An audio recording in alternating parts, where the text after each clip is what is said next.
Je vous conseille après chaque sortie de ne pas brancher directement votre trottinette électrique. Ça vaut pour toutes les trottinettes électriques confondues. Hey, bonjour à tous les amis. Aujourd'hui, je vous fais une petite vidéo rapide pour que l'on revienne un petit peu sur la Angoite T1. Il y a beaucoup de personnes qui me demandent des vidéos sur cette Angoite, qui me posent des questions après avoir acheté cette Angoite T1 pour avoir des petites astuces, etc. Donc on va en parler dans cette vidéo. Il y en a beaucoup qui me disent déjà directement au premier essai, waouh, c'est bizarre le feeling avec. J'ai vraiment un feeling bizarre avec la trotte. La direction est dure, je me sens pas à l'aise dessus, je n'ai pas confiance avec cette Angoite T1. Tout simplement les amis, retirez-moi l'amortisseur de direction. Moi personnellement, je ne l'utilise pas sur Angoite T1. Je le vire directement, je ne l'ai jamais utilisé sur mon Angoite T1 et je trouve que c'est bien plus naturel sans amortisseur de direction. Et personnellement, si ça vous est arrivé, dites-le moi en commentaire, mais moi, zéro guidonnage, même à vitesse élevée, même à vitesse maximale, sans amortisseur de direction. Absolument zéro guidonnage. Donc dites-moi si vous avez du guidonnage sans amortisseur de direction. Moi perso, aucun. Donc je vois pas du tout à quoi ça sert, même à vitesse maximale. Franchement, virez-moi ça. Ça réduit son angle de braquage, ça durcit la direction. C'est absolument catastrophique. C'est ultra bizarre à rouler avec amortisseur de direction. Ça au moins c'est dit. Maintenant, voilà. Dites-le moi en commentaire si vous voyez un avantage à cet amortisseur de direction, que ce soit sur cette Angoite T1, sur Halo Knight T107 Pro, OOTD D88, la OTI TI30. Dites-moi si vous y voyez un avantage à garder l'amortisseur de direction ou en installer un. Par exemple, le OTD D88, il n'y a pas d'amortisseur de direction d'origine, ça vient pas livrer avec. L'Angoite T1, c'est un cadeau. Repose-pied les amis, je vous conseille très fortement de mettre un repose-pied type T107 Pro dessus, une espèce de grosse dalle qui vient recouvrir les clignotants parce que sinon vous allez vous prendre les pieds dans les clignotants en descendant de la trotte ou quoi. Avec le repose-pied, ils seront bien plus protégés parce que sinon ils vont très vite valser et vous allez devoir mettre de la colle, etc. Après, c'est une horreur pour que ça tienne. Bref, je vous recommande fortement l'installation d'un repose-pied. Vous pouvez en faire des maisons. Sinon, il y en a qui en vendent sur les groupes Facebook, etc. Des repose-pieds faits en imprimante 3D. Ou alors, vous en faites en maison avec une plaque d'alu ou quoi que ce soit, une planche de bois. Après, voilà, niveau design, ça, c'est vous qui voyez. Une plaque de métal, quelque chose qui tienne bien comme il faut. Pour moi, indispensable, un bon repose-pied sur une trottinette électrique, encore plus sur cette Angoite T1 pour un petit peu protéger les clignotants. Et clairement, c'est bien d'avoir un plus gros truc parce que là, le repose-pied, il est un petit peu petit. C'est bien d'être plus à l'aise, de pouvoir se mettre où on veut sur son repose-pied. Le garde-boue, j'en ai parlé dans ma vidéo test, mais virez-le. Dans tous les cas, il ne tiendra pas la première sortie, malheureusement, avec le débattement de la suspension. Le repose-pied vient taper sur le garde-boue et vient fêler le garde-boue en deux. Donc virez-le directement et mettez un petit lèche-roue, par exemple. Sur les groupes Facebook, j'ai vu qu'il y en a qui adaptaient des garde-boue, des lèche-roues de TV Run, des trucs comme ça. On voit un petit peu tout sur les groupes Facebook. Vous allez sur AliExpress, vous allez trouver aisément quelque chose qui va pouvoir s'adapter. Après, c'est de la bricole, mais voilà, clairement, niveau esthétique déjà, ce sera beaucoup mieux. Et en plus de ça, pour la durabilité de votre garde-boue, aucun rapport. L'éclairage avant LED, je sais plus si j'en avais parlé dans ma première vidéo, mais clairement, mettez une barre LED. J'en ai pris une sur AliExpress, je sais plus c'est quoi exactement. Je crois que c'est une barre LED 60 volts, je ne sais pas quoi. Vous vous repiquez sur le câblage d'origine des phares. Terminé, on n'en parle plus. Après, par contre, les phares d'origine ne seront plus utilisables. Sinon, vous achetez une barre LED rechargeable. Par exemple, je sais que la marque New Baller sur AliExpress, ils font une barre LED, je crois qu'elle coûte 35-40 €, un truc comme ça. Elle est vraiment balèze, elle éclaire des tonnes et au moins vous gardez vos feux d'origine également et là vous aurez un éclairage tip top et en plus ça améliore le regard de la trotte, je trouve. En gros, vous pouvez mettre une barre LED en dessous des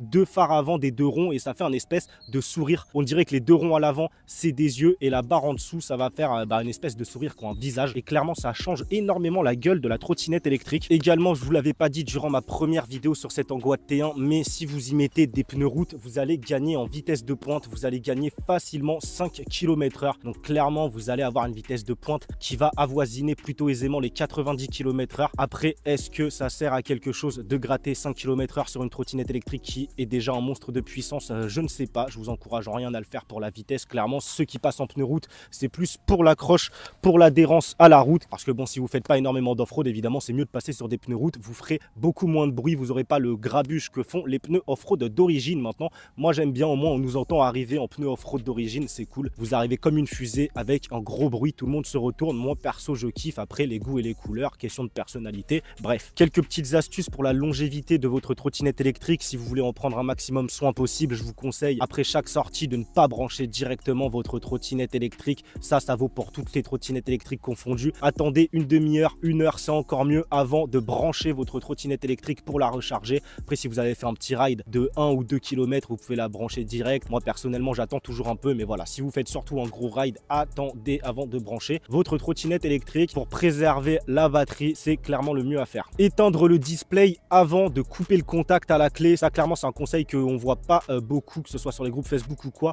mais clairement, c'est pas déconnant. Éteignez bien votre display. En gros, restez appuyé sur le bouton power avant de tourner la clé pour couper le contact. Désactiver le frein électronique, ça, je vous l'ai dit dans ma vidéo test. Évidemment, vous allez dans les paramétrages display. Allez voir ma vidéo test, je vous mets le lien en description sur cette Angoisse T1. Je crois que je l'avais fait avec vous, désactiver le frein électronique. Si vous le laissez activer, vous pouvez cramer un contrôleur. Franchement, désactivez-moi ça. En plus, c'est dangereux. Ça vous envoie en avant. Moi, je déteste ça sur toutes les trottinettes électriques confondues, même des petites trottes 500 watts. Je le désactive systématiquement. Après, évidemment, l'étanchéité de la trottinette électrique. Mettez du joint silicone entre le plateau du deck et le deck. Mettez du joint silicone transparent ou noir. C'est vous qui voyez au niveau des passages de câbles à l'avant, à l'arrière. Ça, je l'ai fait avec vous dans ma première vidéo sur cette Angoisse T1. Il y en a qui disent que vaut mieux pas le faire car risque de surchauffe à l'intérieur de la trotte. Moi, perso, je préfère le faire car sinon, première pluie, il y a de l'eau qui s'infiltre dans le deck. Après, ça fait de l'humidité. Déjà, l'étiquette garantie, elle va tourner au rouge. Ce sera mort pour vous. Et clairement, au moins, on a des trottes qui résistent plutôt bien à la pluie une fois. Ceci fait,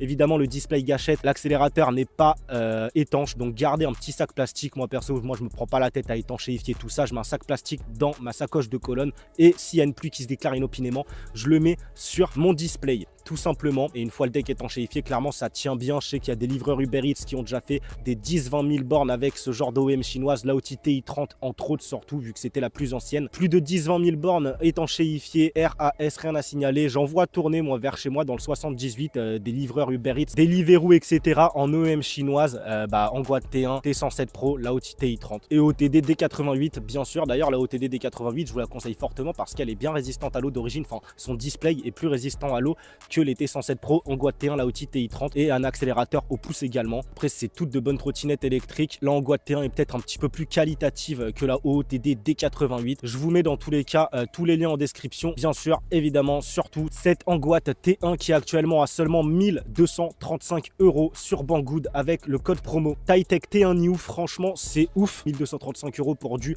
3000 watts x2, donc 6000 watts, 35 ampères-heure, une autonomie barge. Si vous roulez bridé à 25 km/h, vous allez pouvoir faire vos 100 km d'autonomie. Si vous roulez débridé, évidemment, vous serez plus vers les 50-60, ça dépend de votre poids et de votre façon de rouler. 6000 watts, c'est un monstre de puissance. Bref, on va pas tous refaire dans cette courte vidéo.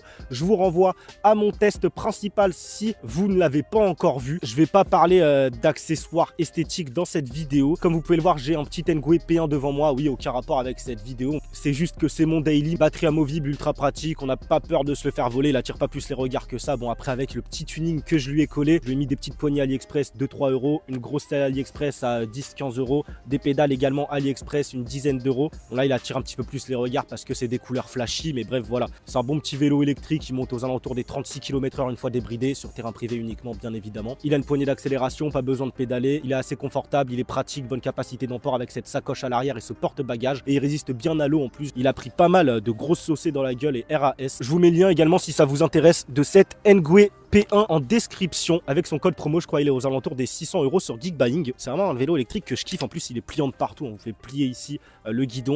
Le cadre ici il se plie en une fraction de seconde. Après, voilà, c'est pas un foudre de guerre, hein, mais bon, en mode daily, vous n'avez pas peur de vous le faire voler, etc. C'est toujours pratique. Écoutez, les amis, si vous avez des questions, posez-les-moi en commentaire. J'y répondrai. Lâchez votre like, ça fait toujours énormément plaisir. Abonnez-vous, c'est gratuit. C'est le plus important. C'est le bouton rouge juste en dessous. Si vous voulez me soutenir, rejoignez-moi sur tous mes autres réseaux sociaux, TikTok, Instagram et Facebook, TAITECH TV. On se retrouve très vite pour une prochaine vidéo. C'était TAITECH. Portez-vous bien. Ciao, bye.